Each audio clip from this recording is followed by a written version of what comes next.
Price the Lord. ಒಂದು ವಾಕ್ಯ ಓದೋಣ. ಪ್ರಕಟಣೆ ಪುಸ್ತಕ 2ನೇ ಅಧ್ಯಾಯ ವಾಕ್ಯ 7. ಪ್ರಕಟಣೆ ಪುಸ್ತಕ 2ನೇ ಅಧ್ಯಾಯ ವಾಕ್ಯ 7. ಸಭೆಗಳಿಗೆ ದೇವರಾತ್ಮ ಹೇಳುವುದನ್ನು ಕಿವಿಯುಳ್ಳವನು ಕೇಳಲಿ. ಯಾರು ಜಯ ಹೊಂದುತ್ತಾನೋ ಅಂತವನಿಗೆ ದೇವರ ಪರಧಾಮದಲ್ಲಿ ಇರುವ ಜೀವ ವೃಕ್ಷದ ಫಲವನ್ನು ಸವಿಯುವ ಸೌಭಾಗ್ಯವನ್ನು ನಾನು ಅನುಗ್ರಹಿಸುತ್ತೇನೆ. ಸಭೆಗಳಿಗೆ ದೇವರಾತ್ಮ ಹೇಳುವುದನ್ನು ಕಿವಿಯುಳ್ಳವನು ಕೇಳಲಿ. ಯಾರು ಜಯ ಹೊಂದುತ್ತಾರೋ ಅಂಥವನಿಗೆ ದೇವರ ಪರಂಧಾಮದಲ್ಲಿ ಇರುವ ಜೀವ ವೃಕ್ಷದ ಫಲವನ್ನು ಸವಿಯುವ ಸೌಭಾಗ್ಯವನ್ನು ನಾನು ಅನುಗ್ರಹಿಸುತ್ತೇನೆ. Price the Lord. ವಾಕ್ಯ ಸ್ಪಷ್ಟವಾಗಿ ಹೇಳುತ್ತೆ, ದೇವರಾತ್ಮ ಹೇಳುವುದನ್ನ ಮೊದಲು ಏನ್ ಮಾಡಬೇಕು? ಕೇಳಬೇಕು. ಕಿವಿ ಕೊಟ್ಟು ಕೇಳಿಸ್ಕೊಳ್ಬೇಕು. Price the lord. ಹೌದಾ? ವಾಕ್ಯ ಹಂಗೆ ಇದೆಯಾ? ಕಿವಿ ಕೊಟ್ಟು ಕೇಳಿಸ್ಕೊಳ್ಬೇಕು. ಈಗ ಕಿವಿ ಕೊಟ್ಟು ಕೇಳಿಸ್ಕೊಂಡ್ರೆ ನೀವೇನಾಗ್ತೀರಾ? ಎಲ್ಲೋಗ್ತೀರಾ? ಪರಲೋಕಕ್ಕೆ ಹೋಗ್ತೀರಾ. ಓಕೆ, ದೇವರ ತೋಟದಲ್ಲಿ ದೇವರ ರಾಜ್ಯವನ್ನ ನೀವು ಸೇರ್ಕೊಳ್ತೀರಾ. ಓಕೆ, ದೇವರ ರಾಜ್ಯ ಸೇರಬಾರದು ಅಂತ ಒಬ್ಬ ಹೋರಾಟ ಮಾಡ್ತಾ ಇರ್ತಾನೆ ಪ್ರತಿದಿನ, ಅಲ್ವಾ? Praise the lord. ಯಾರು ಆತ? ಲೂಸಿಫರ್, ಅಲ್ವಾ? ಸೈತಾನ. Praise the lord. ದೇವರಾತ್ಮ ಹೇಳುವುದನ್ನ ಕಿವಿಯುಳ್ಳವನು ಕೇಳಲಿ. ಕಿವಿಯುಳ್ಳವನು ಕೇಳಲಿ. ಯಾಕೆ? ಕಿವಿ ಇಲ್ದಿರೋ ಮನುಷ್ಯ ಯಾರಿದ್ದಾರ? ಎಲ್ಲಾರ್ಗು ಕಿವಿ ಕೊಟ್ಟು ಕೇಳಿಸ್ಕೊಳ್ಳೋರು ಕಮ್ಮಿ. ಎಲ್ಲರಿಗೂ ಕಿವಿ ಇದೆ, ಅಲ್ವಾ? ಒಂದಲ್ಲ ಅಂತ ಎರಡಿದೆ. ಮತ್ತೆ ಯಾಕೆ ವಾಕ್ಯ ಹಿಂಗೆ ಹೇಳ್ತಾ ಇದೆ? ಕಿವಿ ಉಳ್ಳವನು ಕೇಳಲಿ. ಯಾಕೆ ಹೇಳ್ತಾ ಇದ್ದಾರೆ? ಕಿವಿ ಉಳ್ಳವನು ಕೇಳಲಿ. ಏನಕ್ಕೆ ಹೇಳ್ತಾ ಇದ್ದಾರೆ? ಈ ವಾಕ್ಯವನ್ನ ದೇವರು ಯಾಕೆ ಬರೆದಿಟ್ಟಿದ್ದಾರೆ? ಯಾಕಂದ್ರೆ ದೇವರಿಗೆ ಚೆನ್ನಾಗಿ ಗೊತ್ತು, ಅಂತಿಮ ದಿನದಲ್ಲಿ ಯಾರು ಬರ್ತಾರೆ? Price the lord. ಕುಚೋದ್ಯಗಾರರು ಬರ್ತಾರೆ, ಅಲ್ವಾ? ಅವ್ರು ಬಂದು ಏನೇನು ಬೇಕಾದ್ರೂ ಹೇಳ್ತಾರೆ. ಹೀಗೆ ಒಂದು ಕಡೆ ಪ್ರಬೋಧನೆ ಮಾಡ್ತಾ ಇರ್ಬೇಕಾದ್ರೆ, ಒಬ್ಬ ಬೋಧಕರು ಪ್ರಬೋಧನೆ ಮಾಡ್ತಾ ಇರ್ಬೇಕಾದ್ರೆ ಅವ್ರು ಹೇಳ್ತಾರೆ, ಒಂದು ಹೆಸರು ಹಿಡಿದು ಹೇಳ್ತಾರೆ, ಈ ಹೆಸರಿರುವಂತಹ ವ್ಯಕ್ತಿ ಎದ್ದು ನಿಂತ್ಕೊಳ್ಳಿ. ಆ ಮನೆಗೆ ಹೆಸರಿಟ್ಟಿದಾರೋ ಗೊತ್ತಿಲ್ಲ, ಎಲ್ಲಿ ಹೆಸರಿಟ್ಟಿದಾರೋ ಗೊತ್ತಿಲ್ಲ, ಆದರೆ ಈ ಹೆಸರು ನಾನು ಹೇಳ್ತಾ ಇದ್ದೀನಿ, ದೇವರು ನನಗೆ ತೋರಿಸ್ತಾ ಇದ್ದಾರೆ. ಸೊ ಹಾಗಾಗಿ ಆ ವ್ಯಕ್ತಿ ಎದ್ದು ನಿಂತ್ಕೊಳ್ಳಿ ಅಂತ ಹೇಳಿದಾಗ ಸ್ವಲ್ಪ ಭಯ ಪಟ್ಕೊಂಡು ಒಂದು ಹೆಂಗಸು ಮುಂದೆ ಬಂದು ನಿಂತ್ಕೊಳ್ಳುತ್ತೆ. ಅದು ಹೇಳುತ್ತೆ, ಬೋಧಕರೇ, ಈ ಹೆಸರನ್ನ, ನೀವು ಹೇಳುತ್ತಿರುವ ಹೆಸರನ್ನ ನನ್ನ ಮನೆಗೆ ಇಟ್ಟಿದ್ದೀನಿ. ನಾನು ಎಲ್ಲಿಟ್ಟಿದ್ದೀನಿ? ಮನೆಗೆ ಇಟ್ಟಿದ್ದೀನಿ. Praise the Lord. ಕೇಳಿಸ್ತಾ ಇದೆಯಾ ನಾನು ಮಾತಾಡ್ತಾ ಇರೋದು? ಕ್ಲಿಯರ್ ಇದೆಯಾ? Praise the Lord. ಆ ವ್ಯಕ್ತಿ ಆಕೆಗೆ ಹೇಳ್ತಾರೆ, ನೀನು ನಿಮ್ಮ ಮನೆಗೆ ಹೆಸರಿಟ್ಟಿದೀಯಾ, ಈಗ ದೇವರು ಇನ್ನೊಂದು ಮನೆಯನ್ನ ನಿಮಗೆ ನೀಡ್ತಾ ಇದ್ದಾರೆ. Praise the Lord. ದೇವರು ಇನ್ನೊಂದು ಮನೆಯನ್ನ ನಿಮಗೆ ನೀಡ್ತಾ ಇದ್ದಾರೆ. ಇದು ನಿಜನಾ? ಆಲ್ರೆಡಿ ಒಂದು ಮನೆ ಇದೆ, ಆ ಮನೆಯಲ್ಲಿ ವಾಸವಾಗಿದ್ದಾರೆ. ಅಂತಿಮ ದಿನಗಳಲ್ಲಿ ಯಾವ ರೀತಿಯಾದ ಬೋಧನೆಗಳನ್ನು ನೀವು ಕೇಳಬಹುದು? Price the lord. ಆದಾಮನಿಂದ ಸುಳ್ಳು ಬೋಧನೆಗಳು, ಕಟ್ಟುಕತೆಗಳು, ಜನರನ್ನ ಮೆಚ್ಚಿಸುವಂತಹ ಬೋಧನೆಗಳು, ಅಲ್ವಾ? ವಾವ್, ಸೂಪರ್ ಬ್ರದರ್, ಏನ್ ಹೇಳಿದ್ರು? ವಾವ್, ನೆಕ್ಸ್ಟ್ ಇವ್ರನ್ನೇ ಕರಿಬೇಕು. ಯಾಕೆ? ಸಂತೋಷ. ಆ ಟೈಮಲ್ಲಿ ಏನು ಹೇಳ್ಬೇಕಾದ್ರೆ ಒಂದು ರೀತಿ ಹೃದಯದಲ್ಲಿ ಒಂದು ರೀತಿ ಸಂತೋಷ, ಒಂದು ರೀತಿ ಆನಂದ. ಮನೆಗೋಗಿ ಆಕೆಗೆ ದೇವರು ಇನ್ನೊಂದು ಮನೆ ಕೊಡ್ತಾರೆ ಅಂತ ಹೇಳಿದ ತಕ್ಷಣ ಆಕೆಗೆ ಸಂತೋಷ ಹೇಗಿರ್ಬೋದು, ಅಲ್ವಾ? ಬ್ರದರ್. ಇನ್ನು ಪಕ್ಕದಲ್ಲಿರೋರ್ಗೆ ಹೆಂಗಿರ್ಬೋದು, ಪಕ್ಕದಲ್ಲಿ ಪಕ್ಕದಲ್ಲಿ ಕುಳಿತಿದ್ದವಂತರಿಗೆ ಹೆಂಗಿರ್ಬೋದು, ಓ ಅವ್ರಿಗೆ ಕೊಡ್ತಾ ಇದಾರೆ ಅಂದ್ಮೇಲೆ ನಮಗೂ ಕೊಡದೇ ಇರ್ತಾರ, ಕೊಡ್ತಾರೆ ಅಂತ ಅವ್ರ ಎಕ್ಸ್ಪೆಕ್ಟೇಷನ್, ಕೊಡ್ತಾರೆ ಅನ್ನೋ ಒಂದು ಆಸೆ ಬರುತ್ತೆ brother. ಆಸೆ ಅಲ್ವಾ. Praise the lord. ಕಿವಿಯುಳ್ಳವನು ಕೇಳಿಸಿಕೊಳ್ಳಲಿ. ಏನು ಕೇಳಿಸ್ಕೊಳ್ಳಿ? ಇದು ಪರಲೋಕದ ಬೋಧನೆನ ಅಥವಾ ಭೂಲೋಕದ ಬೋಧನೆನ? ಭೂಲೋಕದ ಬೋಧನೆ ನಿಮ್ಮ ಶರೀರವನ್ನ ಏನ್ ಮಾಡುತ್ತೆ? ಸಂತೋಷಪಡಿಸುತ್ತೆ. ಶರೀರವನ್ನ ಸಂತೋಷಪಡಿಸುತ್ತೆ. ಆ ಒಂದು ವಿಷಯ ಕೇಳಿದ ತಕ್ಷಣ ವಾವ್ ಸೂಪರ್ ಸಮಾಧಾನ ಆಯ್ತು ಅಲ್ವಾ. ಇಮಿಡಿಯೇಟಾಗಿ ಗಂಡನಿಗೋ ಅಥವಾ ಹೆಂಡ್ತಿಗೋ ಅಥವಾ ಮಕ್ಕಳಿಗೋ ಯಾರಿಗೋ ಒಬ್ರಿಗೆ ಫೋನ್ ಮಾಡಿ, ನಾನು ಇಲ್ಲಿ ಬಂದಿದ್ದು ತುಂಬ ಒಳ್ಳೇದಾಯ್ತು, ದೇವ್ರು ನನಗೆ ಒಂದು ಒಳ್ಳೆ ಆಶೀರ್ವಾದ ಕೊಟ್ಟರು, ಒಳ್ಳೆಯ ಆಶೀರ್ವಾದ ಕೊಟ್ಟರು. Praise the lord.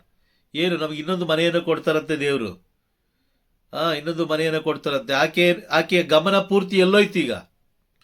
ಆಕೆಯ ಗಮನ ಎಲ್ಲೋಯ್ತು? ಮನೆ ಮೇಲೆ ಹೋಯ್ತು. ಮನೆ ಮೇಲೋಯ್ತು. ಮನೆ ಯಾವಾಗ ಸಿಗುತ್ತೆ? ಯಾವಾಗ ಕಟ್ಟೋದು ಮನೆ?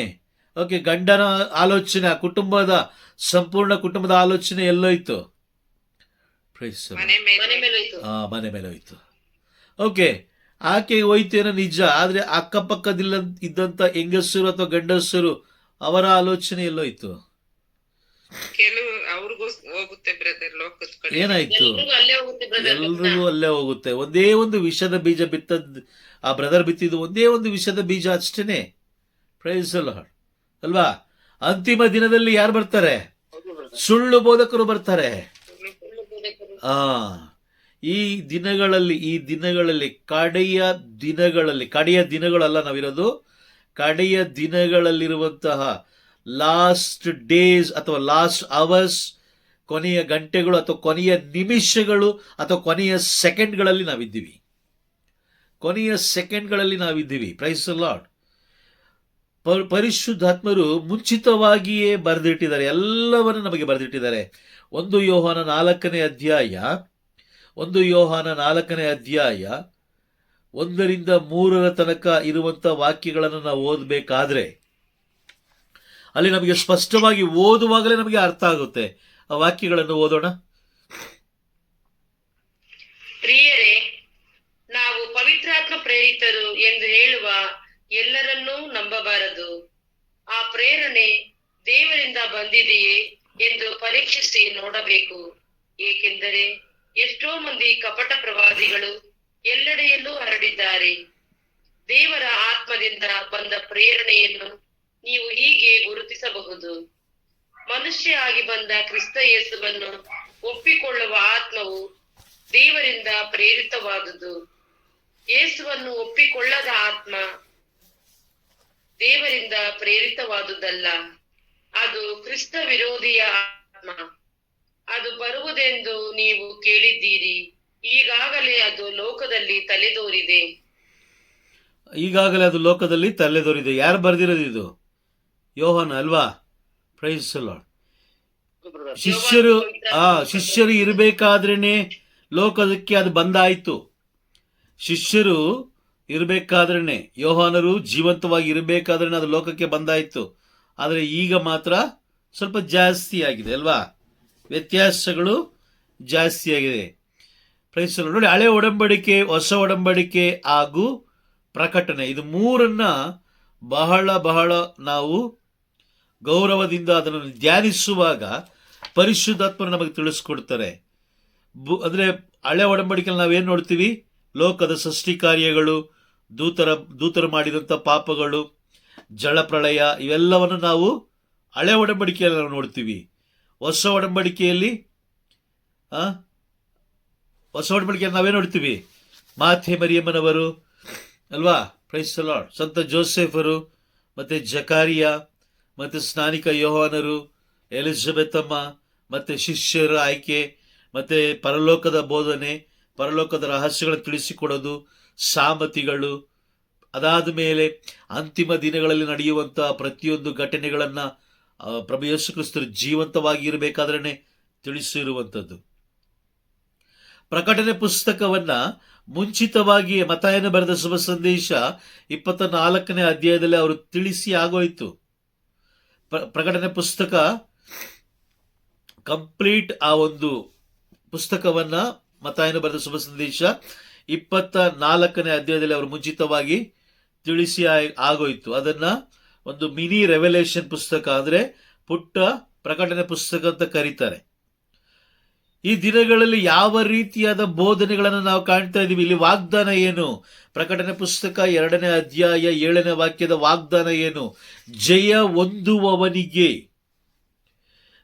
ಹೊಂದುವವನಿಗೆ ದೇವರ ಪರಂಧಾಮದಲ್ಲಿರುವ ಜೀವ ವೃಕ್ಷದ ಫಲವನ್ನು ಸವಿಯುವ ಸೌಭಾಗ್ಯವನ್ನು ನಾನು ಅನುಗ್ರಹಿಸುತ್ತೇನೆ. ಇದೊಂದು ವಾಗ್ದಾನ.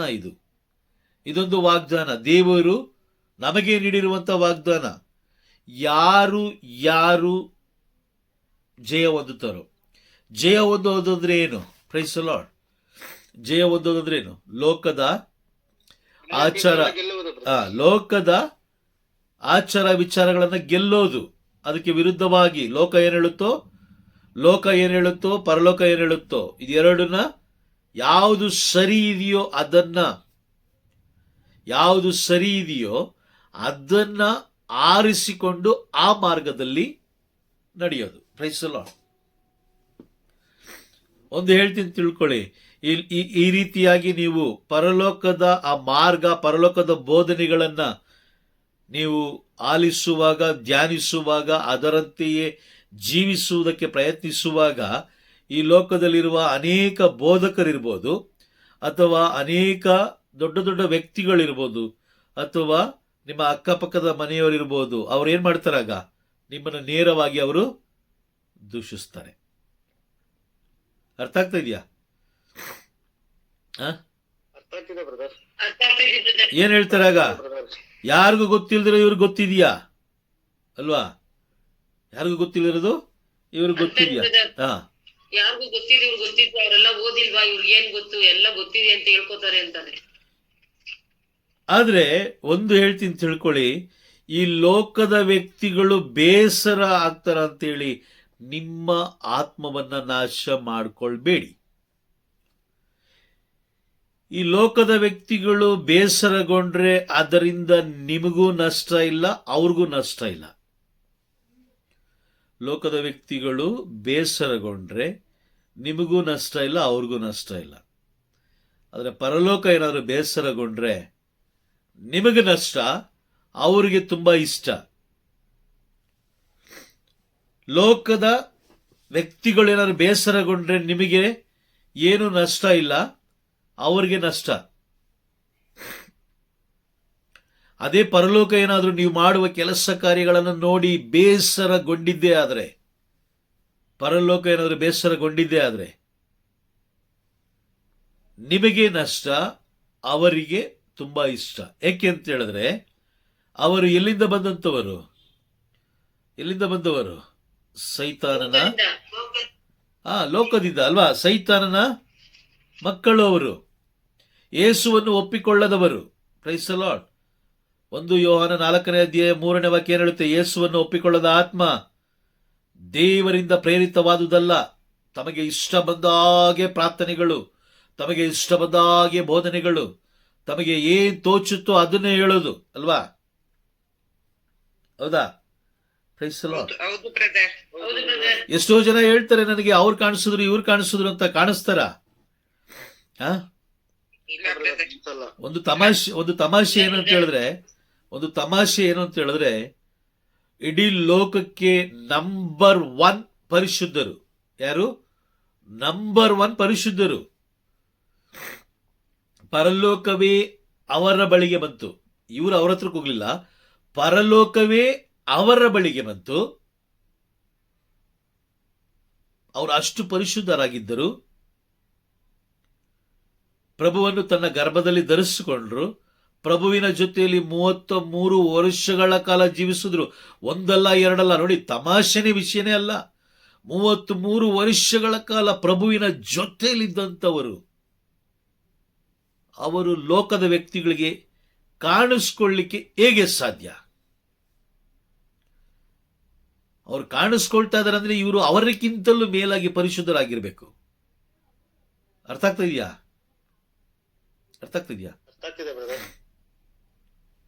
ಅವರು ಕಾಣಿಸ್ಕೊಳ್ತಾ ಇದ್ದಾರೆ ನಮಗೆ ಅಂತ ಹೇಳಿದ್ರೆ ನಾವು ಅವರಿಗಿಂತ ಒಂದು ಪಟ್ಟು ಏನಾಗಿರ್ಬೇಕು, ಹೆಚ್ಚು ಪರಿಶುದ್ಧರಾಗಿರ್ಬೇಕು. ಹೆಚ್ಚು ಪರಿಶುದ್ಧ.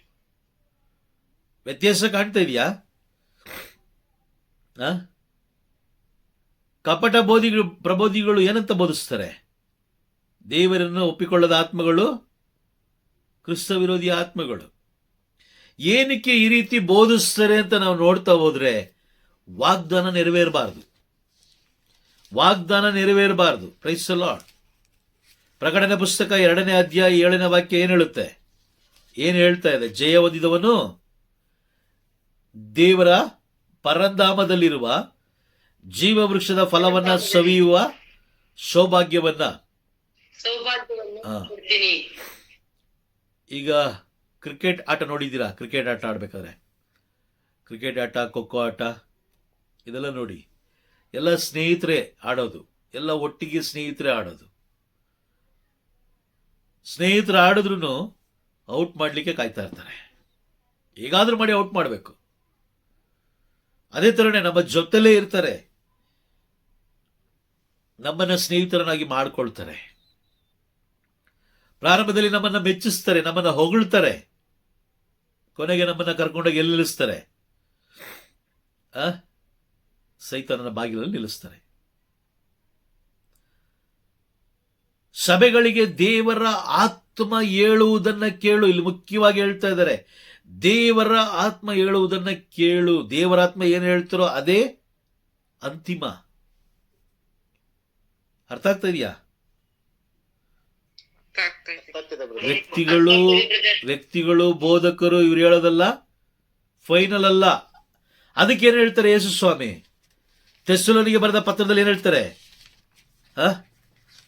ಎಲ್ಲ ಬೋಧನೆಗಳನ್ನ ಕೇಳ್ರಿ, ಅದಾದ್ಮೇಲೆ ಏನ್ ಮಾಡ್ರಿ? ಪರಿಶೋಧಿಸಿ. ವಾಕ್ಯ ಓದಿ. 1 ತೆಸ್ಸಲೋನಿಗೆ ಬರೆದ ಪತ್ರ 5ನೇ ಅಧ್ಯಾಯ 20 ಹಾಗೂ 21, 22 3 ವಾಕ್ಯಗಳನ್ನು ಓದಿ.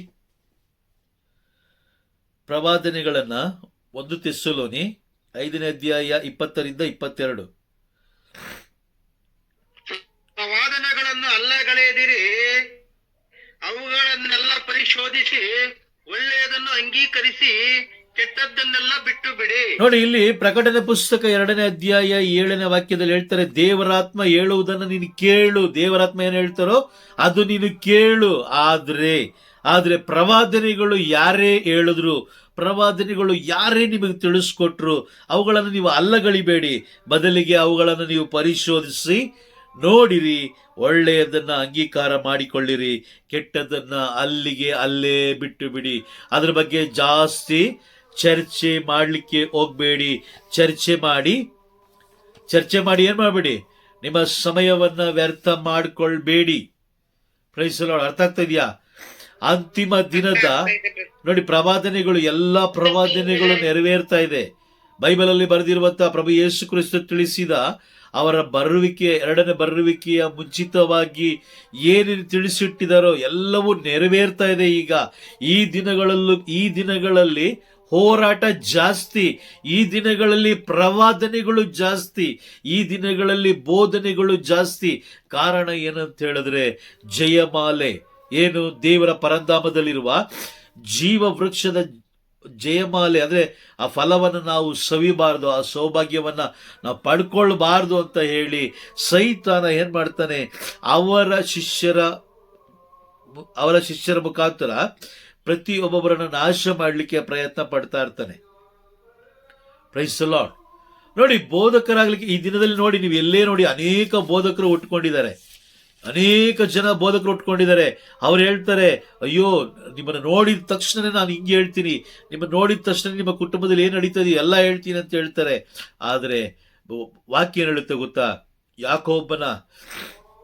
ಯಾಕೋಬನ ಪತ್ರ 3ನೇ ಅಧ್ಯಾಯ ಹೇಳುತ್ತೆ, ಎಲ್ಲರೂ ಬೋಧಕರಾಗ್ಲಿಕ್ಕೆ ಆತುರ ಪಡಬೇಡಿ, ಏಕೆಂದರೆ ಇತರರಿಗಿಂತಲೂ ತೀವ್ರವಾದ ನ್ಯಾಯ ವಿಚಾರಣೆಗೆ ಗುರಿಯಾಗುವವರು ಅವರೇ. ಯಾರು? ಸುಳ್ಳು ಬೋಧಕರು.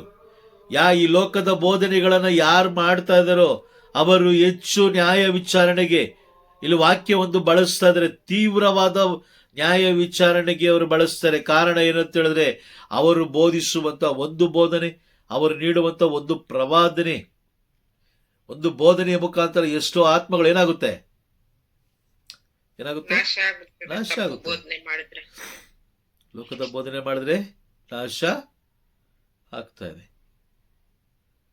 ನಾನೇ ಆಗಿರ್ಲಿ, ನೀವೇ ಆಗಿರ್ಲಿ, ಈ ವಾಗ್ದಾನ ನೆರವೇರಬಾರ್ದು. ಈ ವಾಗ್ದಾನ ನಾವು ಜಯ ಹೊಂದಬಾರ್ದು, ನಾವು ಜಯಗೊಳ್ಳಬಾರ್ದು ಅನ್ನೋ ಕಾರಣಕ್ಕೋಸ್ಕರ ಸೈತಾನ ಏನ್ ಮಾಡ್ತಾ ಇದ್ದಾನೆ? ಅಂತಿಮ ದಿನಗಳಲ್ಲಿ, ಅಂದ್ರೆ ಅಂತಿಮ ದಿನದ ಅಂತಿಮ ಕ್ಷಣಗಳಲ್ಲಿ ನಾವಿದ್ದೀವಿ.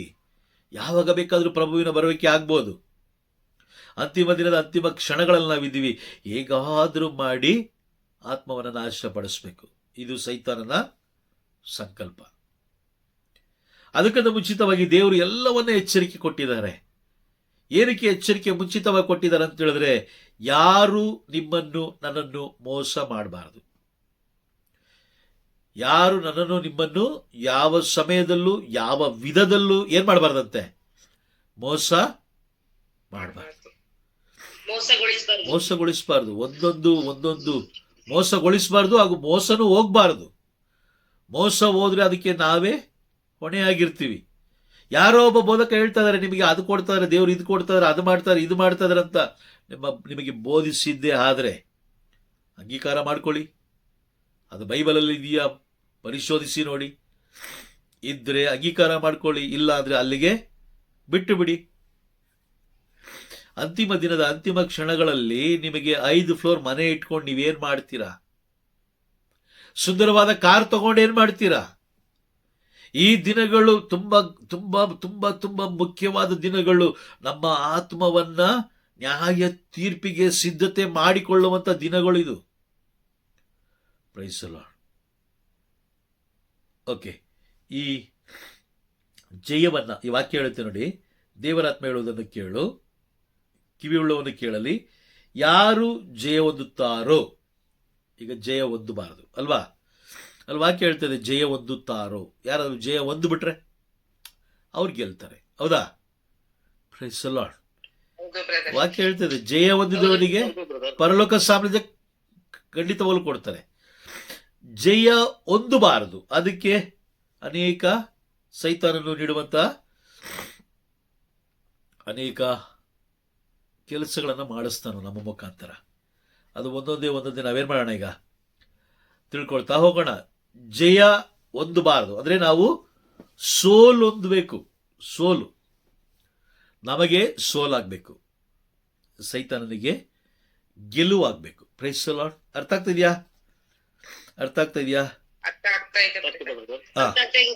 Price the lord. ಈ ಜಯ ಹೊಂದಬಾರದು ಅನ್ನೋದಕ್ಕೆ ಅನೇಕ ವಿಷಯಗಳನ್ನ, ಕುತಂತ್ರಗಳನ್ನ ಸೈತಾನ ಏನ್ ಮಾಡ್ತಾನೆ, ನಮ್ಮಲ್ಲಿ ಬಿತ್ತುತ್ತಾ ಹೋಗ್ತಾನೆ. ಇದನ್ನು ನಾವು ಧ್ಯಾನ ಮಾಡೋಣ, ಸ್ವಲ್ಪ ನಾವು ಧ್ಯಾನ ಮಾಡೋಣ ಅದನ್ನ. ಮೊದಲನೇದಾಗಿ ನಾವು ಸೋಲಿಕ್ಕೆ ಕಾರಣ ಏನು ಅನ್ನೋದನ್ನ ನಾವು ಕಂಡುಹಿಡಿಯೋಣ. ಈ ಜಯವನ್ನ ಸೋಲಲಿಕ್ಕೆ ಕಾರಣ ಏನು? Praise the Lord. ಗೊತ್ತಿದೆಯಾ ಯಾರಿಗಾದ್ರು? ಸೋಲಲಿಕ್ಕೆ ಕಾರಣ ಏನು? ಒಂದು ಕಾರಣ ಇರಬೇಕಲ್ವಾ ಸೋಲಲಿಕ್ಕೆ, ಅಲ್ವಾ? ಈಗ ಕ್ರಿಕೆಟ್ ಆಡ್ತಾರೆ, ಅಥವಾ ಕಬಡ್ಡಿ ಆಡ್ತಾರೆ, ಖೋಖೋ ಆಡ್ತಾರೆ, ಅನೇಕ ಆಟಗಳು, ದೇಶದ ಆಟಗಳು, ದೊಡ್ಡ ದೊಡ್ಡ ಆಟಗಳೆಲ್ಲ ಇದೆ. ಆ ಆಟಗಳಲ್ಲಿ ಸೋಲಲಿಕ್ಕೆ ಒಂದು ಕಾರಣ ಇರುತ್ತೆ. ಏನು? ಒಂದು ಬೌಲಿಂಗ್ ಸರಿಯಾಗಿ ಮಾಡಿರಲ್ಲ, ಅಥವಾ ಕ್ಯಾಚ್ ಸರಿಯಾಗಿ ಹಿಡಿದಿರಲ್ಲ, ಅಥವಾ ಬ್ಯಾಟಿಂಗ್ ಆಡಿರಲ್ಲ ಸರಿಯಾಗಿ.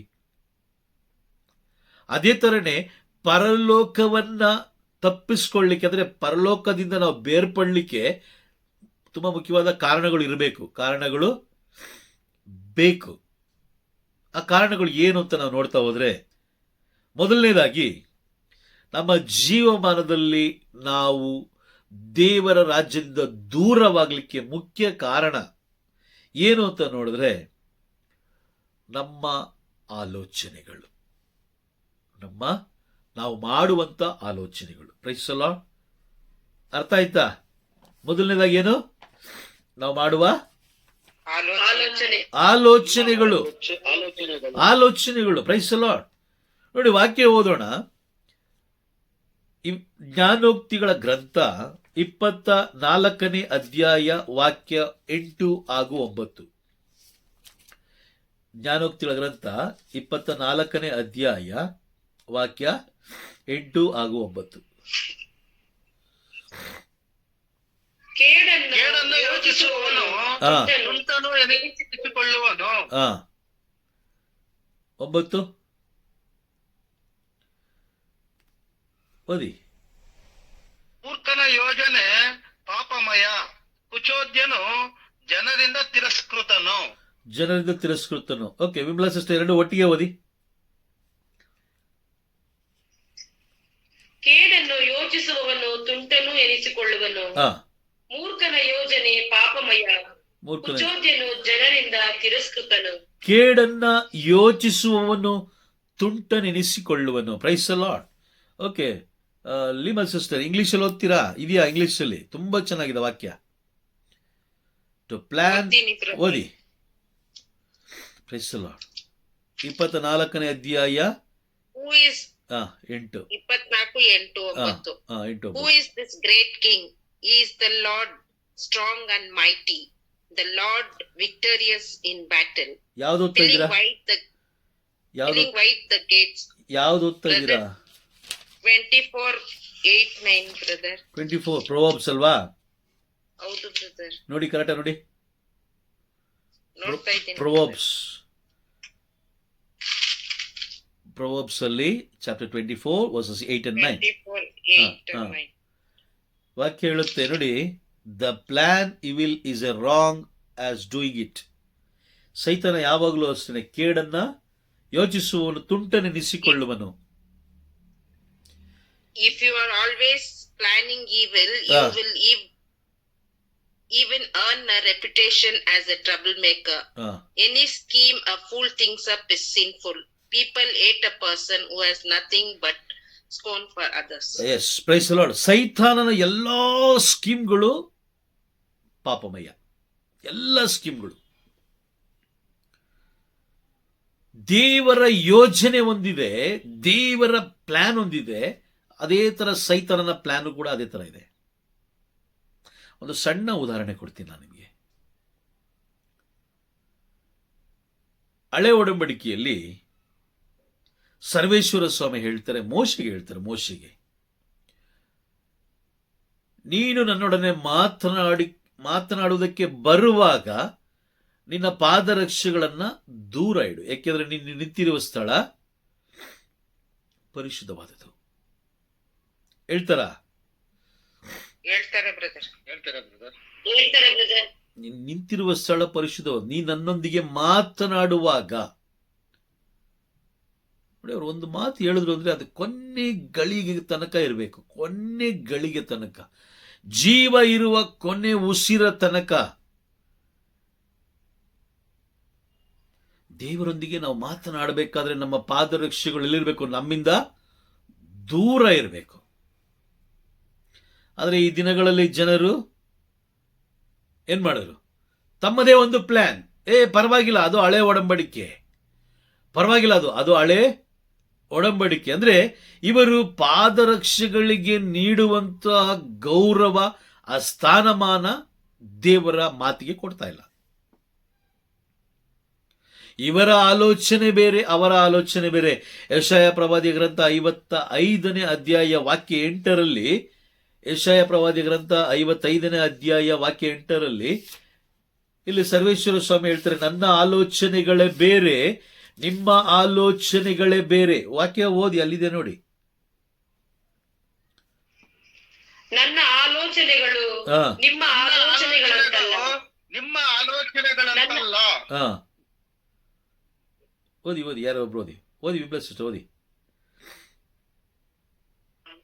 ನನ್ನ ಆಲೋಚನೆಗಳು ನಿಮ್ಮ ಆಲೋಚನೆಗಳಂತಲ್ಲ, ನನ್ನ ಮಾರ್ಗಗಳು ನಿಮ್ಮ ಮಾರ್ಗಗಳಂತಲ್ಲ ಎಂದಿಹರು ಸರ್ವೇಶ್ವರ. ಹೌದು ನೋಡಿ, ದೇವರ ಆಲೋಚನೆ ಬೇರೆ. ದೇವರು ಹೇಳಿದ್ರು ಮೋಶೆಗೆ, ನೀನು ನಿಂತಿರುವ ಸ್ಥಳ, ನಾನು ನಿನ್ನೊಂದಿಗೆ ಮಾತನಾಡ್ತಾ ಇದ್ದೀನಿ, ನೀನು ನಿಂತಿರುವ ಸ್ಥಳ ಪರಿಶುದ್ಧವಾದುದು, ಹಾಗಾಗಿ ನಿನ್ನ ಪಾದರಕ್ಷೆಗಳನ್ನ ದೂರ ಇಡು ಅಂತ ಹೇಳಿದ್ರು. ಈ ದಿನಗಳಲ್ಲಿ ಏನಾಯ್ತು? ಈ ಕಡೆ ಪರಮಪ್ರಸಾದ ಪೆಟ್ಟಿಗೆ ಇದೆ, ಪರಮಪ್ರಸಾದ ನೆಲೆಸಿರುವ ಪರಮಪ್ರಸಾದ ಇದೆ, ಹಿಂದುಗಡೆ ಶಿಲುಬೆ ಇದೆ. ಆದರೂ ಕೂಡ ನಾವು ಏನು ಮಾಡ್ತೀವಿ? ಪಾದರಕ್ಷೆಗಳನ್ನ ಹಾಕೊಂಡು ದೇವಾಲಯ ಎಲ್ಲ ಸುತ್ತಾಡ್ತಾರೆ. ಈ ಆಲೋಚನೆ ಎಲ್ಲಿಂದ ಬಂದದ್ದು? ಸೈತಾನನಿಂದ. ಸೈತಾನನಿಂದ. ನೋಡಿ, ಅದಕ್ಕೆ ಸ್ಟೇಟ್ಮೆಂಟ್ ಕೊಡ್ಲಿಕ್ಕೆ, ಅದಕ್ಕೆ ವಿವರಣೆ ಕೊಡ್ಲಿಕ್ಕೆ ಅನೇಕ ದೊಡ್ಡ ದೊಡ್ಡ ಬೋಧಕರೇ ನಿಂತ್ಕೊಳ್ತಾರೆ. ಇಲ್ಲ, ಪರವಾಗಿಲ್ಲ, ಏನು ತೊಂದರೆ ಇಲ್ಲ, ನೀವು ಅದ್ರ ಬಗ್ಗೆ ಚಿಂತೆ ಮಾಡಬೇಡಿ, ನೀವು ಪರವಾಗಿಲ್ಲ, ಅವ್ರು ಹೇಳ್ತಾರಂತ ಕೇಳಿ. ಅವ್ರು ಇನ್ನೂ ಚೈಲ್ಡ್, ಅವ್ರು ನೆನ್ನೆ ಮೊನ್ನೆ ಬೋಧನೆಗೆ ಬಂದಂಥವ್ರು, ನೆನ್ನೆ ಮೊನ್ನೆ ಬೋಧಿಸುವಂಥವ್ರು. ಅವ್ರಿಗೇನು ಗೊತ್ತಿಲ್ಲ. ನನಗೆ 40 ವರ್ಷದ ಸರ್ವಿಸ್ ಇದೆ, ನನಗೆ 50 ವರ್ಷದ ಸರ್ವಿಸ್ ಇದೆ. ಸೈತಾನನಿಗೆ 6,000 ವರ್ಷಗಳ ಎಕ್ಸ್ಪೀರಿಯನ್ಸ್ ಇದೆ. ಹೆಂಗ್ ಬೇಕಾದ್ರೂ, ಯಾರನ್ನ ಬೇಕಾದ್ರೂ, ಯಾವ ರೀತಿ ಬೇಕಾದ್ರೂ ಏನ್ ಮಾಡ್ಬೋದು? ಮರಳುಗೊಳಿಸ್ಬೋದು. ನಿಮಗೆ 30 ವರ್ಷ 40 ವರ್ಷ ಎಕ್ಸ್ಪೀರಿಯನ್ಸ್ ಇರ್ಬೋದು ಅಷ್ಟೇನೆ. ಆದರೆ ಸೈತಾನನಿಗೆ 6,025 ವರ್ಷಗಳ ಕಾಲ ಅನುಭವ ಇದೆ.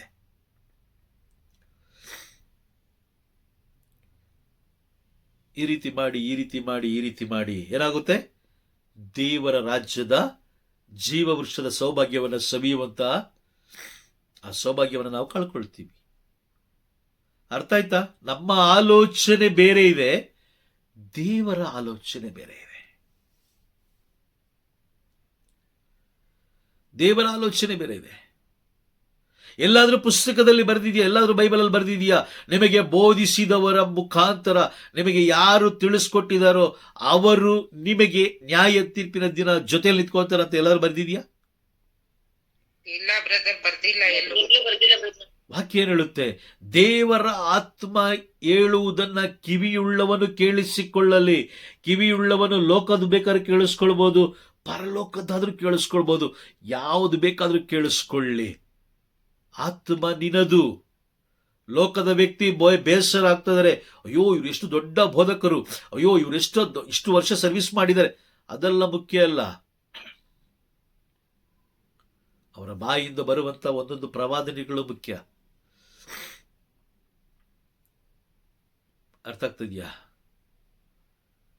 ಮತ್ತಾಯನ ಬರೆದ ಶುಭ ಸಂದೇಶ, ಮತ್ತಾಯನ ಬರೆದ ಶುಭ ಸಂದೇಶ 7ನೇ ಅಧ್ಯಾಯ 21, 22, 23 ವಾಕ್ಯಗಳಲ್ಲಿ ಅಲ್ಲಿ ಓದ್ಬೇಕಾದ್ರೆ, ನ್ಯಾಯ ತೀರ್ಪಿನ ದಿನ ದೇವರೇ ನಿಮ್ಮ ಹೆಸರಿನೆಲ್ಲ ಪ್ರವಾದನೆ ಮಾಡಲಿಲ್ಲವೇ?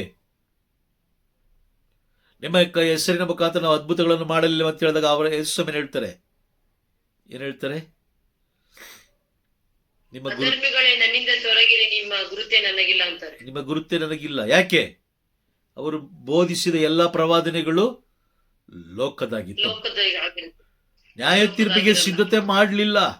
ಇವತ್ತಿಗೂ ನ್ಯಾಯ ತೀರ್ಪಿಗೆ ಸಿದ್ಧತೆ ಮಾಡೋದಿಲ್ಲ. ಎಷ್ಟು ದೊಡ್ಡ ದೊಡ್ಡ ದೊಡ್ಡ ದೊಡ್ಡ ಧ್ಯಾನಕೂಟಗಳನ್ನ, ಈ ತಪಸ್ಸುಕೋದ್ರೆ ಅನೇಕ ಧ್ಯಾನಕೂಟಗಳನ್ನ ಇಟ್ಕೊಳ್ತಾರೆ. ಅಲ್ಲಿ ಏನ್ ಹೇಳ್ತಾರೆ? ಪಾಪಗಳು ಆಗಿದೆ, ಈಗಿದೆ, ಅದು ಮಾಡಿ ಇದು ಮಾಡಿ, ಅವರ ಮುಖಾಂತರ ನೀವು ಇಷ್ಟು ಪ್ರಾರ್ಥನೆ ಮಾಡಿ, ಇಷ್ಟು ಇದು ಮಾಡಿ, ಅದು ಮಾಡಿ ಅಂತ ಹೇಳ್ಕೊಡ್ತಾರೆ ಹೊರತು ನ್ಯಾಯ ತೀರ್ಪಿಗೆ ಸಿದ್ಧತೆ ಮಾಡ್ಕೊಳ್ಳಿ. ಪರಲೋಕದ ಬೋಧನೆಯನ್ನು ಕೇಳ್ರಿ. Praise the Lord. ಪರಲೋಕದ ಬೋಧನೆಯನ್ನ ಕೇಳ್ರಿ ಅಂತ ಎಲ್ಲೂ ತಿಳಿಸ್ಕೊಡೋದಿಲ್ಲ. ಮೊದಲನೇದಾಗಿ ಈ ಪರಲೋಕದ ಸೌಭಾಗ್ಯವನ್ನ ನಾವು ಕಳ್ಕೊಳ್ಳಿಕ್ಕೆ ಪ್ರಮುಖವಾದ ಕಾರಣ ಏನು ಅಂತ ಹೇಳಿದ್ರೆ, ನಾವು ಜಯಮಾಲೆಯನ್ನ ಸೋಲಿಕ್ಕೆ ಪ್ರಮುಖವಾದ ಕಾರಣ ಏನಂತ ಹೇಳಿದ್ರೆ, ಅದು ನಮ್ಮ ಆಲೋಚನೆಗಳು. 2ನೇ ವಾಕ್ಯ ನೋಡೋಣ. 2 ಕೊರಿಂಥಿಯರಿಗೆ ಬರೆದ ಪತ್ರ, 2 ಕೊರಿಂಥಿ 10ನೇ ಅಧ್ಯಾಯ ವಾಕ್ಯ 5. 2 ಕೊರಿಂಥಿ 10ನೇ ಅಧ್ಯಾಯ ವಾಕ್ಯ 5. ದೈವ ಜ್ಞಾನಕ್ಕೆ ವಿರುದ್ಧ ತಲೆ ಎತ್ತುವ ದುರ್ಗಗಳನ್ನು ಧ್ವಂಸ ಮಾಡಬಲ್ಲೆವು, ಮಾನವನ ಪ್ರತಿಯೊಂದು ಆಲೋಚನೆಗಳನ್ನು ಬಂಧಿಸಬಲ್ಲೆವು. ನೋಡಿ, ದೈವ ಜ್ಞಾನಕ್ಕೆ ವಿರುದ್ಧವಾಗಿ ಎತ್ತುವ ದುರ್ಮಾರ್ಗಗಳನ್ನ ಧ್ವಂಸ ಮಾಡಬಲ್ಲೆವು ಅಂತ ಇಲ್ಲಿ ಸಂತ ಪೌಲರು ಹೇಳ್ತಾರೆ. ನಾವು ದೈವ ಜ್ಞಾನಕ್ಕೆ ವಿರುದ್ಧವಾಗಿ ತಲೆ ಎತ್ತುವ ಎಲ್ಲ ದುರ್ಮಾರ್ಗಗಳನ್ನ ಧ್ವಂಸ ಮಾಡಬ ಅಂದ್ರೆ ಸಂತ ಪೌಲರಿಗೆ ಗೊತ್ತಿತ್ತು, ದೈವ ಜ್ಞಾನಕ್ಕೆ ವಿರುದ್ಧವಾಗಿ ಕಾರ್ಯ ಮಾಡುವಂತ ವ್ಯಕ್ತಿಗಳು ಈ ಲೋಕದಲ್ಲಿ ಉಟ್ಕೊಂಡಿದ್ದಾರೆ. ಈಗಲೂ ಇದ್ದಾರೆ, ಇಲ್ಲ ಅಂತಲ್ಲ. ಈಗ ಜಾಸ್ತಿ ಆಗೋಗಿದೆ. ಈಗ ಲೋಕದ ವಸ್ತುಗಳನ್ನು ನಂಬಿ ಜೀವಿಸ್ತಾ ಇದ್ದಾರೆ. ನೀನು ಈ ರೀತಿ ಪ್ರಾರ್ಥನೆ ಮಾಡು, ನೀನು ಪರಲೋಕಕ್ಕೆ ಹೋಗ್ತೀಯಾ. ನೀನು ಇವ್ರನ್ನ ನಂಬು, ಪರಲೋಕಕ್ಕೆ ಹೋಗ್ತೀಯಾ. ತಗೋ ಈ ನೀರು ಕುಡಿ, ಪರಲೋಕಕ್ಕೆ ಹೋಗ್ತೀಯಾ. ಈ ಎಣ್ಣೆ ಹಚ್ಕೋ, ಪರಲೋಕಕ್ಕೆ ಹೋಗ್ತೀಯಾ.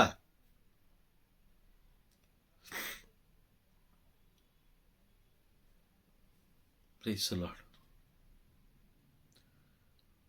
ನ್ಯಾಯ ತೀರ್ಪಿನ ದಿನ ಹೇಳಿದವ್ರು ಯಾರು? ಎಲ್ಲಿರಲ್ಲ, ನಮ್ಮ ಜೊತೆಯಲ್ಲಿ ನಮ್ ಜೊತೆಲಿ ಇರೋದಿಲ್ಲ. ಇರೋದಿಲ್ಲ ಬ್ರದರ್. ಇರೋದಿಲ್ಲ. ಜ್ಞಾನೋಕ್ತಿಗಳ ಗ್ರಂಥದಲ್ಲಿ ನಾವು ಓದ್ತೀವಿ. ಏನಂತ ಓದ್ತೀವಿ? ಅವಿವೇಕಿಗಳೇ, ಇನ್ನು ಎಷ್ಟು ಕಾಲ ನೀವು ಹೇಳಿದ್ದೆಲ್ಲ ನಂಬ್ಕೊಂಡಿರ್ತೀರ? ವಾಕ್ಯ ಓದಿ. ಜ್ಞಾನೋಕ್ತಿಗಳ ಗ್ರಂಥ 1ನೇ ಅಧ್ಯಾಯ. Price the lord. ಜ್ಞಾನೋಕ್ತಿಗಳ ಗ್ರಂಥ, ಒಂದು ನಿಮಿಷ ವಾಕ್ಯ ಕೊಡ್ತೀನಿ ರೀ. 1ನೇ ಅಧ್ಯಾಯ 22, 23 2 ಓದಿ. ಮೂಢರೇ, ಎಂದಿನ ತನಕ ಕೂಡಲಾಗಿರಾಶಿಸುವಿರಿ. ಕುಚೋದ್ಯಗಾರರೇ, ಎಷ್ಟು ಕಾಲ ಕುಚೋದ್ಯಗಾರಲಾಗಿರಲು ಇಚ್ಛಿಸುವಿರಿ? ಮೂರ್ಖರೇ, ಎಷ್ಟರವರೆಗೆ ತಿಳುವಳಿಕೆಯನ್ನು ಹಾಗೆ ಮಾಡುವಿರಿ? ನನ್ನ ಎಚ್ಚರಿಕೆಯ ಮಾತಿನತ್ತ ಗಮನ ಕೊಡಿ. ನನ್ನ ಚೈತನ್ಯವನ್ನು ನಿಮ್ಮ ಮೇಲೆ ಸುರಿಸಿ ನನ್ನ ನುಡಿಯನ್ನು ನಿಮಗೆ ತಿಳಿಯಪಡಿಸುವೆನು. ಮೂರ್ಖರೇ, ಎಲ್ಲಿಯ ತನಕ ನನ್ನ ತಿಳುವಳಿಕೆಯನ್ನು ನೀವು ಹಾಗೆ ಮಾಡುವಿರಿ? Praise the Lord. ದೇವರ ಆಲೋಚನೆ ಬೇರೆ ಇದೆ. ದೇವರ ಆಲೋಚನೆ ನಾವೆಲ್ಲರೂ ಪರಿಶುದ್ಧರಾಗಿರಬೇಕು. ಪರಿಶುದ್ಧರಾಗಿದ್ದು ಪರಿಶುದ್ಧತೆಯ ಜೀವನ ಜೀವಿಸಿ, ಪ್ರಾಮಾಣಿಕತೆಯ ಜೀವನ ಜೀವಿಸಿ, ಅವರ ಮಕ್ಕಳಾಗಿ ಜೀವಿಸಿ ಪರಲೋಕ ಪ್ರವೇಶ ಮಾಡಬೇಕು ಎಂಬುದು ದೇವರ ಯೋಜನೆ ಅಲ್ವಾ? Praise the Lord. ಹೌದು ಬ್ರದರ್. ಎಲ್ಲರೂ ಸತ್ಯವನ್ನರಿತು ಏನಾಗಬೇಕಂತೆ? ಜೀವೋದ್ಧಾರ ಪಡೆಯೋದು ಎಲ್ಲರೂ ಪಡ್ಕೊಳ್ಬೇಕು. ಇದು ದೇವರ ಏನದು? ಯೋಜನೆ, ದೇವರ ಪ್ಲಾನ್. ಬಟ್ ಆದ್ರೆ ಇಲ್ಲಿ ದೈವ ಜ್ಞಾನಕ್ಕೆ ವಿರುದ್ಧವಾಗಿ ಎಲ್ಲ ಎದ್ದು ನಿಂತಿದ್ದಾರೆ. ದೇವರ ಜ್ಞಾನಕ್ಕೆ ವಿರುದ್ಧವಾಗಿ ಎಲ್ಲ ಎದ್ದು ನಿಂತಿದ್ದಾರೆ. Praise the Lord. ಬಹಳ ಎಚ್ಚರಿಕೆಯಾಗಿರಬೇಕು. ಬಹಳ ಎಚ್ಚರಿಕೆಯಾಗಿರಬೇಕು. ಅಂತಿಮ ದಿನದ ಅಂತಿಮ ಕ್ಷಣಗಳಲ್ಲಿ. ಮೊನ್ನೆ ಒಂದು ನಾನು ನ್ಯೂಸ್ ನೋಡ್ತಾ ಇದ್ದೆ. ನ್ಯೂಸ್ ನೋಡ್ತಾ ಇರಬೇಕಾದ್ರೆ ಒಬ್ಬ ಸರ್ಕಾರಿ ಅಧಿಕಾರಿ 58 ವರ್ಷಗಳ ಕಾಲ, ಗಮನ ಕೊಟ್ಟು ಕೇಳಿಸ್ಕೊಳ್ಳಿ, 58 ವರ್ಷಗಳ ಕಾಲ ಅವನು ಸರ್ಕಾರಿ ಕೆಲಸ ಮಾಡಿದ್ದಾನೆ. ಈಗ ರೀಸೆಂಟ್ ಆಗಿ ಒಂದು 2-3 ದಿನದ ಹಿಂದೆ, ಈ ತಿಂಗಳ ಕೊನೆಯಲ್ಲಿ ಅವನ ಸರ್ವಿಸ್ ಕಂಪ್ಲೀಟ್ ಮುಗಿಯುತ್ತೆ. ಒಂದು ಉನ್ನತವಾದ ಒಂದು ಸ್ಥಾನದಲ್ಲಿ ಅವನಿದ್ದಾನೆ. ಆದರೆ ಅವನ ಆಲೋಚನೆ ಏನಿತ್ತು ಅಂತ ಹೇಳಿದ್ರೆ, ನಾನೆಲ್ಲ ದುಡಿದು ಶೇಖರಣೆ ಮಾಡಿಟ್ಕೊಳ್ಬೇಕು. ಶೇಖರಣೆ ಮಾಡಿಟ್ಕೊಂಡು ವಯಸ್ಸಾದಂಥ ಕಾಲದಲ್ಲಿ ಏನಾಗಬೇಕು? ಚೆನ್ನಾಗಿ ರಾಯಲ್ ಆಗಿರಬೇಕು. ಈ ಥರ ಆಲೋಚನೆ ಮಾಡಿ ಅವನೇನು ಮಾಡ್ದ? ಎಲ್ಲ ಅಲ್ಲಿ ಹಣ ಕೀಳು, ಇಲ್ಲಿ ಹಣ ಕೀಳು, ಅಲ್ಲಿ ಎಲ್ಲ ಲಂಚದ ಮೇಲೆ ಲಂಚ ತಗೊಂಡ, ದುಡ್ಡು ಶೇಖರಣೆ ಮಾಡಿಟ್ಟ, ಮನೆ ತಗೊಂಡ, ಒಳ್ಳೆ ಡಿಸೈನ್ ಆಗಿರೋ ಮನೆ ಕಟ್ಟದ, ಕಾರ್ ತಗೊಂಡ, ಒಳ್ಳೊಳ್ಳೆಯ ಮನೆಗೆ ಏನೇನು ಬೇಕೋ ಎಲ್ಲ ಇಟ್ಕೊಂಡ. ಮೊನ್ನೆ 2 ದಿನದ ಮುಂಚೆ ರೈಡ್ ಆಯಿತು. ರೈಡ್ ಆದಾಗ ಅವನ ಬೀರುಲಿದ್ದಂತಹ ಒಂದು ಬಾಕ್ಸನ್ನು ಓಪನ್ ಮಾಡಿದಾಗ ಸರಿಸುಮಾರು 1.5 kg 2 kg ಬೆಳ್ಳಿ ಸಿಕ್ಕಿದೆ. ಅದಾದಮೇಲೆ ಎಷ್ಟೋ ಕೋಟಿ ರೂಪಾಯಿ ಹಣ ಸಿಕ್ಕಿದೆ. ಮತ್ತು ಆಸ್ತಿ ಪಾಸ್ತಿಗಳು ಸಿಕ್ಕಿದೆ. ಅದಾದ ಮೇಲೆ ಸ್ವಲ್ಪ ಚಿನ್ನ ಸಿಕ್ಕಿದೆ. ಬೇರೆ ಏನೇನೋ ಸಿಕ್ಕಿದೆ. ಈಗ ಅವನು ನಿವೃತ್ತಿಯಾಗುವ ಸಮಯ ಕೇವಲ 25 ದಿನ ಮಾತ್ರ. ಇಷ್ಟು ವರ್ಷಗಳ ಕಾಲ ಅವನು ಪ್ರಯತ್ನ ಪಟ್ಟು ಅಲ್ಲಿ ಕದ್ದು ಇಲ್ಲಿ ಕದ್ದು, ಅವ್ರ ಹತ್ರ ಕಿತ್ಕೊಂಡು ಇವ್ರ ಹತ್ರ ಕಿತ್ಕೊಂಡು ಎಲ್ಲ ಶೇಖರಣೆ ಮಾಡಿ ಅವನು ಇಟ್ಕೊಂಡ. ನಾನು ತುಂಬ ಜಾಲಿಯಾಗಿ ಜೀವನ ಜೀವಿಸ್ಬೋದು ಅಂತ. ಆದರೆ ಇನ್ಕಮ್ ಟ್ಯಾಕ್ಸರು ಬಂದರು, ಎಲ್ಲ ರೈಡ್ ಮಾಡಿದ್ರು, ಎಲ್ಲ ಕಿತ್ಕೊಂಡ್ರು, ಹೊರಟರು. ಈಗ ಅವನೇನಾದ? ಝೀರೋ ಆದ. ಇನ್ಕಮ್ ಟ್ಯಾಕ್ಸ್ ರೈಡ್ ಆಯಿತು. ಆಮೇಲೆ ಒಂದು FIR ಆಗುತ್ತೆ. FIR ಆದಮೇಲೆ ಅವನು ಈಗ ಲಾಸ್ಟಲ್ಲಿ ಅವನೇನು ರಿಟೈರ್ಡ್ ಆದ್ಮೇಲೆ ಅವ್ನಿಗೆ ಬರಬೇಕಾಗಿರೋ ಪಿಂಚಣಿ ಕೂಡ ಬ್ಲಾಕ್ ಆಗುತ್ತೆ. ಅರ್ಥ ಆಗ್ತಾ ಇದೆಯಾ ನಾನು ಹೇಳ್ತಾ ಇರೋದು? ಅರ್ಥ ಆಗ್ತಾ ಇದೆಯಾ? ಅದೇ ಅವನು 58 ವರ್ಷಗಳ ಕಾಲ ಪ್ರಾಮಾಣಿಕವಾಗಿ ಜೀವಿಸಿ ಪ್ರಾಮಾಣಿಕವಾದ ಹಣದಿಂದ ಏನೇನು ಶೇಖರಣೆ ಮಾಡಬೇಕು ಅದೆಲ್ಲ ಶೇಖರಣೆ ಮಾಡಿ ಇಟ್ಕೊಂಡಿದ್ರೆ ಅವನು ಯಾರಿಗೂ ಭಯಪಡುವ ಅವಶ್ಯಕತೆ ಇರಲಿಲ್ಲ. ಅವನು ಜಯ ಹೊಂದಿದ ವ್ಯಕ್ತಿಯಾಗಿರ್ತಾ ಇದ್ದ. Praise the lord. ಅರ್ಥ ಆಗ್ತಾ ಇದೆಯಾ? ಜಯ ಹೊಂದಿದ ವ್ಯಕ್ತಿ. ಈಗ ವಾಕ್ಯ ಹೇಳುತ್ತೆ, ಪ್ರೇಷಿತರ ಕಾರ್ಯಕಲಾಪಗಳ ಗ್ರಂಥ 4ನೇ ಅಧ್ಯಾಯ 12ನೇ ವಾಕ್ಯ, ಈ ಧರೆಯಲ್ಲಿ ಅಂದ್ರೆ ಈ ಭೂಮಿಯಲ್ಲಿ ಯೇಸು ಸ್ವಾಮಿ ಅಲ್ಲದೆ ಬೇರೆ ಯಾರಿಂದಲೂ ಜೀವೋದ್ಧಾರ ಇಲ್ಲ ಅಂತ ಬೈಬಲ್ ಹೇಳ್ತಾ ಇದೆ. ಇದೇ ಅಂತ ಅನೇಕ ಜನರು ಎದ್ದಿದ್ದಾರೆ. ಬೈಬಲ್ ಹೇಳುತ್ತೆ ಇಲ್ಲ ಅಂತ, ಇದೇ ಅಂತ ಕೆಲವು ಬೋಧಕರು ಹೇಳ್ತಾ ಇದ್ದಾರೆ. ಹಾಗಾದ್ರೆ ವ್ಯತ್ಯಾಸ ನಮಗೆ ಅರ್ಥ ಆಗ್ತಾ ಇದೆಯಾ? ವ್ಯತ್ಯಾಸ ಅರ್ಥ ಆಗ್ತಾ ಇದೆಯಾ? ಅರ್ಥ ಆಗ್ತಾ ಇದೆ ಬ್ರದರ್. ವ್ಯತ್ಯಾಸ ಅರ್ಥ ಆಗ್ತದೆ. ಕ್ರಿಸ್ತ ಯೇಸುವಿಗೆ ವಿರೋಧವಾಗಿ ಬೋಧಿಸುವವರು ಕ್ರಿಸ್ತ ವಿರೋಧಿಗಳು. ಅರ್ಥ ಆಗ್ತಾ ಇದೆಯಾ? ಎಲ್ಲವನ್ನ ಕೇಳಿಸ್ಕೊಳ್ಳಿ. ಯಾರನ್ನು ನೀವೇನ್ ಮಾಡಬೇಡಿ, ದೂಷಕ್ಕೆ ಹೋಗ್ಬೇಡಿ. ಯಾರನ್ನು ನಿಮಗೆ ಏನ್ ಮಾಡಕ್ ಹೋಗ್ಬೇಡಿ, ದೂಷಕ್ಕೆ ಹೋಗ್ಬೇಡಿ. ಸೈತಾನ ಏನ್ ಮಾಡ್ತಾನೋ ಅವನು ಮಾಡ್ತಾ ಇರ್ಲಿ. ನೀವು ದೂಷಿಸ್ತಾ ಇದ್ರೆ ಏನಾಗುತ್ತೆ, ಅವ್ರ ಬಗ್ಗೆ ಏನೋ ಒಂದು ಟೀಕೆ ಮಾಡ್ತೀರಾ, ಅವರು ಮತ್ತೆ ಇನ್ನೊಂದು ಕೌಂಟರ್ ಕೊಡ್ತಾರೆ, ಮತ್ತೆ ನೀವು ಇನ್ನೊಂದು ಕೌಂಟರ್ ಕೊಡ್ತೀರಾ. ಅವರು ಇನ್ನೊಬ್ರಿಗೆ ಫೋನ್ ಮಾಡಿ ನಿಮ್ಮ ಬಗ್ಗೆ ಹೇಳಿ, ಇಬ್ರು ಸೇರಿ ಕೌಂಟರ್ ಕೊಡ್ತಾರೆ. ಒಳ್ಳೇದಕ್ಕೆ ಯಾರು ಸೇರಲ್ಲ, ಕೆಟ್ಟದಕ್ಕೆ 10 ಜನ ಸೇರ್ಕೊಳ್ತಾರೆ. ಆಗ ನಿಮ್ಮ ಟೈಮ್ ವೇಸ್ಟು, ಮಾನಸಿಕ ವೇದನೆ. Praise the lord. ಅರ್ಥ ಆಗ್ತಿದ್ಯಾ? ಬಿಟ್ಬಿಡಿ ಅವ್ರನ್ನ, ದೇವರ ಕರಗಳಿಗೆ ಬಿಟ್ಬಿಡಿ. ಅವರು ನೀಡುವ ಪ್ರವಾದನೆಗಳನ್ನು ಆಲಿಸ್ರಿ. ಒಳ್ಳೇದಿದ್ರೆ ಪರಿಶೀಲನೆ ಮಾಡಿ, ಒಳ್ಳೇದಿದ್ರೆ ಅಂಗೀಕಾರ ಮಾಡ್ಕೊಳ್ಳಿಲ್ಲ ಅಲ್ಲಿಗೆ ಬಿಟ್ಟುಬೇಡಿ. Price the lord. ಹಾಗಾಗಿ ಈ ದೇವರ ರಾಜ್ಯಕ್ಕೆ ನಾವು ಸೇರದಂತೆ ಸೈತಾನ ಏನ್ ಮಾಡ್ತಾನೆ, ಅವರ ಬೋಧಕರ ಮುಖಾಂತರ ಕ್ರಿಸ್ತನಿಗೆ ವಿರುದ್ಧವಾಗಿ ಬೋಧಿಸುವಂತ, ಅಂದ್ರೆ ಪರಲೋಕಕ್ಕೆ ವಿರುದ್ಧವಾಗಿ ಬೋಧಿಸುವಂತ, ಪರಲೋಕ ರಾಜ್ಯಕ್ಕೆ ವಿರುದ್ಧವಾಗಿ, ಪರಲೋಕ ನಾನು ನೀವು ಸೇರದ ಹಾಗೆ ನಮ್ಮನ್ನು ದಾರಿ ತಪ್ಪಿಸುವುದಕ್ಕಾಗಿ ಅವನ ಬೋಧಕರ ಮುಖಾಂತರ, ಸೈತಾನ ಅವನ ಬೋಧಕರ ಮುಖಾಂತರ ಅತಿ ಹೆಚ್ಚು ಏನ್ ಮಾಡ್ತಾನೆ, ಅತಿ ಹೆಚ್ಚು ಕಾರ್ಯಗಳನ್ನು ಮಾಡ್ತಾ ಇದ್ದಾನೆ. Praise the lord. ಅರ್ಥ ಆಗ್ತಿದ್ಯಾ? ಎಷ್ಟೋ ಜನ ಹೇಳ್ತಾರೆ ಈ ಲೋಕದಲ್ಲಿ ನಾವು ಆಸ್ತಿ ಮಾಡಬೇಕು ಅಂತ, ಆದ್ರೆ ಯೇಸು ಸ್ವಾಮಿ ಹೇಳಿದ್ರು ನಿನ್ನ ಆಸ್ತಿಯನ್ನ ಪರಲೋಕದಲ್ಲಿ ಮಾಡಿಡು, ಸ್ವರ್ಗಲೋಕದಲ್ಲಿ ಮಾಡಿಡು. Praise the lord. ನಾವು ತಿನ್ನುವ ಆಹಾರ ಮಣ್ಣು, ಈ ಶರೀರ ಮಣ್ಣು, ಹಾಕಿಕೊಳ್ಳುವ ವಸ್ತ್ರಗಳು ಮಣ್ಣಿಂದ ಬಂದದ್ದೇ, ಹಾಕಿಕೊಳ್ಳುವ ಆಭರಣಗಳು ಎಲ್ಲ ಮಣ್ಣಿಂದ ಬಂದದ್ದೇ, ಕುಡಿಯುವ ನೀರು ಮಣ್ಣು, ವಾಸಿಸುವ ಮನೆ ಮಣ್ಣು, ಉಸಿರಾಡುವ ಗಾಳಿ ಮಣ್ಣಿಂದನೇ ಎಲ್ಲ ಅಲ್ವಾ, ಎಲ್ಲ ಈ ಭೂಮಿಯಿಂದನೇ ಬಂದಂಥದ್ದು ಎಲ್ಲ ಮಣ್ಣು. ನಾವು ಮರಣ ಹೊಂದಿದ ಮೇಲೂ ಹೋಗೋದು ಮಣ್ಣಿಗೆನೆ. Price the Lord. ನೋಡಿ, ಇವತ್ತಿಗೂ ನಮ್ಮ ಆಲೋಚನೆ ಏನಿದೆ, ಶೂನ್ಯದ ಮೇಲೆ ಹೆಚ್ಚು ಗಮನ ಹರಿಸ್ತಾ ಇದೀವಿ, ಹೆಚ್ಚು ಗಮನ ಹರಿಸ್ತಾ ಇದೀವಿ. ನಮ್ಮ ಆಲೋಚನೆಯನ್ನು ಏನು ಮಾಡಿಬಿಟ್ರು, ಡೈವರ್ಷನ್ ಮಾಡಿಬಿಟ್ರು. ನಮ್ಮ ಆಲೋಚನೆಯನ್ನ ಡೈವರ್ಷನ್ ಮಾಡಿಬಿಟ್ರು. ಆದರೆ ನಾವು ಏನು ಮಾಡಬೇಕು, ಆಲೋಚನೆ ಸ್ಥಿರವಾಗಿಟ್ಕೊಳ್ಬೇಕು. Price the lord. ಅರ್ಥ ಆಗ್ತಿದ್ಯಾ? ನಮ್ಮ ಆಲೋಚನೆ ಸ್ಥಿರವಾಗಿಟ್ಕೊಳ್ಬೇಕು. ಈ ವಾಗ್ದಾನ ನಾವು ಗೆಲ್ಲಬೇಕು. ಈ ವಾಗ್ದಾನವನ್ನು ಹಿಡಿದು ನಾವು ಓಡಬೇಕು. ಯಾವುದು? ಪ್ರಕಟಣೆ ಪುಸ್ತಕ 2ನೇ ಅಧ್ಯಾಯ ವಾಕ್ಯ 7, book of revolution chapter 2 versus 7. ಯಾರು ಜಯ ಹೊಂದುತ್ತಾರೋ ಅಂಥವನಿಗೆ ದೇವರ ಪರಾಂಧಾಮದಲ್ಲಿರುವ ಜೀವವೃಕ್ಷದ ಫಲವನ್ನು ಸವಿಯುವ ಸೌಭಾಗ್ಯವನ್ನು ನಾನು ಅನುಗ್ರಹಿಸುವೆನು. ಈ ವಾಗ್ದಾನವನ್ನು ಹಿಡಿದು ಪ್ರತಿದಿನ ನಾವು ಓಡಬೇಕು.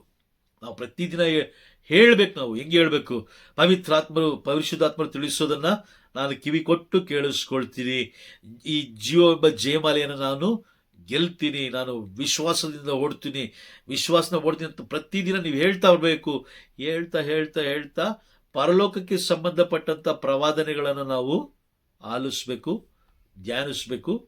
ಅತಿ ಹೆಚ್ಚು ಸಮಯ ದೇವರ ಜೀವವುಳ್ಳ ವಾಕ್ಯಗಳನ್ನು ನಾವು ಓದಬೇಕು, ಅದನ್ನ ಧ್ಯಾನಿಸ್ಬೇಕು, ಅದರಂತೆ ಜೀವಿಸಬೇಕು. Price the lord. ಅರ್ಥ ಆಗ್ತಾ ಇದೆಯಾ? ಅರ್ಥ ಆಯ್ತಾ ಇವತ್ತು ಕ್ಲಾಸ್? Price the lord. ಹಾಗಾದ್ರೆ ನಾವು ಕ್ಲಾಸ್ ಮುಗಿಸೋಣ. ದೇವರಿಗೆ ಸ್ತೋತ್ರ. Praise the lord.